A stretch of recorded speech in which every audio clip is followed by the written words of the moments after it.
Greetings, parasite ecologists.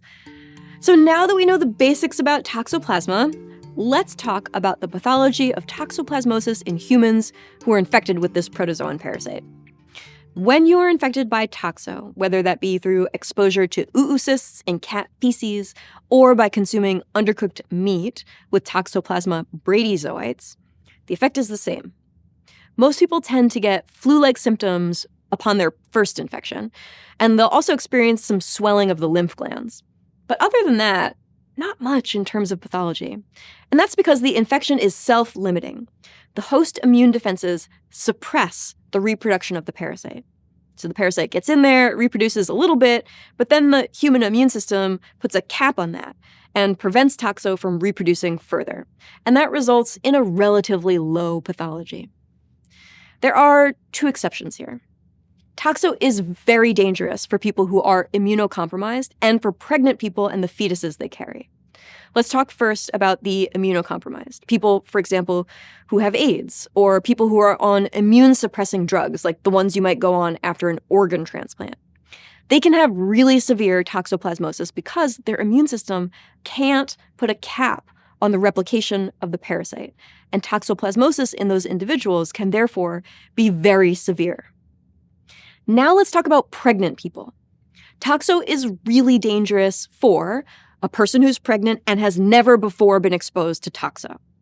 Because if you're exposed to toxo for the very first time in your life during your pregnancy, it can result in a condition called congenital toxoplasmosis, in which the Toxoplasma protozoan is transmitted to the fetus with sometimes disastrous results. The likelihood of transmission from parent to fetus is about 45%. Among those cases, about 60% are subclinical, so nothing much really happens. But about 30% of those fetuses have severe damage to their central nervous system, and about 10% of them actually die. And this is the reason why pregnant people are advised not to clean cat litter boxes. It's also really common at one of your early OBGYN appointments to be tested for past Toxoplasma exposure so that you know whether you're at risk of becoming infected with toxo for the first time during your pregnancy. Okay, obviously, toxo is really dangerous for folks who are immunocompromised, and it puts healthy pregnancies at risk. But that's not all, because toxo also has much more insidious effects on human hosts.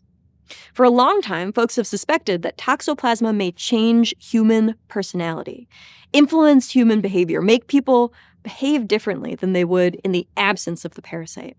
And recently, evidence has been accumulating to support this. This is a figure from a study published in the journal Clinical Infectious Diseases, where researchers compared people who were Toxoplasma negative and people who are Toxoplasma positive. So people who are negative for toxo are shown in light gray and positive in dark gray.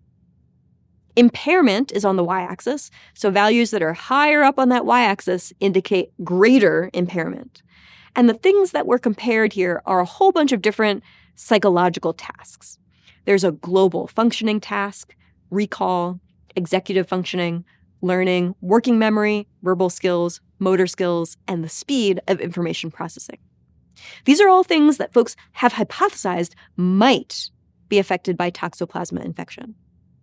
Remember that when we're doing a statistical test and comparing two values to one another, if the p-value is greater than 0.05, the two values are not statistically different, and so we do not interpret differences with an associated p-value greater than 0.05.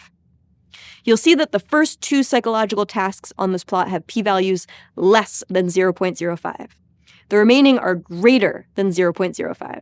So everything from executive functioning and to the right, we do not see any significant differences between toxo-positive and toxo-negative individuals. And even though it looks like the pattern is toward Toxoplasma-positive individuals being more impaired, we can't interpret those differences because they're not statistically significant. However, for global functioning and recall, we can say that toxo-positive individuals are significantly impaired compared to toxo-negative individuals. Okay, but these are just some psychological tasks. Like, what does this have to do with my real life?